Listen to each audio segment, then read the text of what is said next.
আমরা সবসময় আমাদের সৃষ্টিকর্তাকে বলেই যাই কত সমস্যার কথা, তাই না? অনেক সমস্যার কথা বলি আমরা। কিন্তু সবসময় সৃষ্টিকর্তাকে বারবার সমস্যার কথা বলতে হয় না। মাঝে, মাঝে সমস্যাকেও বলতে হয়, আমার সৃষ্টিকর্তা আমার সাথে আছে। মানুষ আপনাকে ঠকিয়েছে, তার থেকে আপনি নিজেকে বেশি ঠকিয়েছেন। হয়তোবা নিজে অন্যকে খুব বেশি গুরুত্ব দিয়েছেন, অথবা নিজে অন্যের উপরে বেশি ভরসা করে ফেলেছেন, বেশি আশা করেছেন।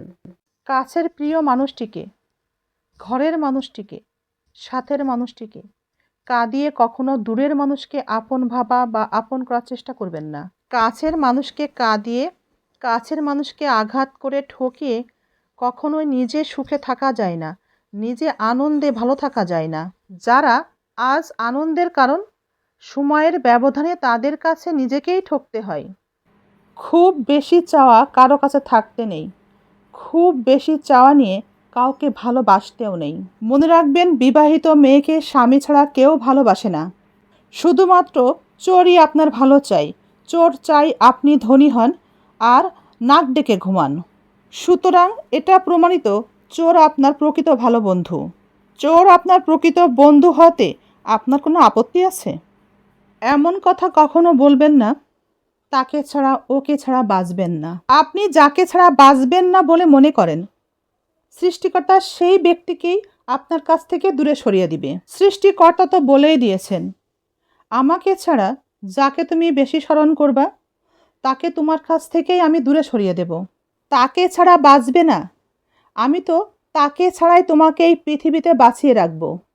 তাই ভালোবাসতে হবে, মন থেকে স্মরণ করতে হবে সৃষ্টিকর্তাকে, আল্লাহকে। থেকে পাওয়া সব থেকে দামি যে উপহার, প্রিয় মানুষের কাছ থেকে 1000 টাকার দামি উপহারের চাইতে প্রিয় মানুষের কাছ থেকে পাওয়া যত্ন, ভালোবাসা, সম্মান, একটুখানি সময় একজন ভালোবাসার মানুষের জন্য সব থেকে দামি উপহার, সব থেকে বড় উপহার। যখন কাছের মানুষগুলো, পাশের মানুষগুলো পাশে না থাকে, আপনাকে ভালো না বাসে, আপনাকে সময় না দেয়, তখন নিজেকে কখনো একা ভাববেন না।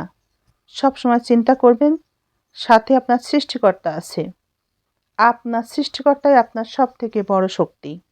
মানুষের ভালোবাসা হচ্ছে এমন, আপনি মানুষকে ভালোবাসবেন, তাহলে সেই মানুষটার উপর আপনার দুর্বলতা এসে যাবে। মানুষটি যদি আপনাকে ভালো না বাসে, তখন আপনি ভীষণ কষ্ট পাবেন। কিন্তু মানুষকে ভালো না বেসে যদি আপনি সৃষ্টিকর্তাকে ভালোবাসেন, সৃষ্টিকর্তাকে ভালোবেসেই দেখেন না, আপনি অনেক শক্তি পাবেন। যদি কাউকে ভালোবাসতেই হয়, তাহলে আপনার রবকে ভালোবাসুন। দেখবেন আপনার নিজের উপরে শক্তি এসে যাবে।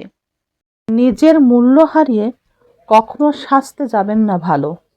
যদি অতি ভদ্রতা দেখান, তাহলে আপনার জীবন হয়ে যাবে অগোছালো।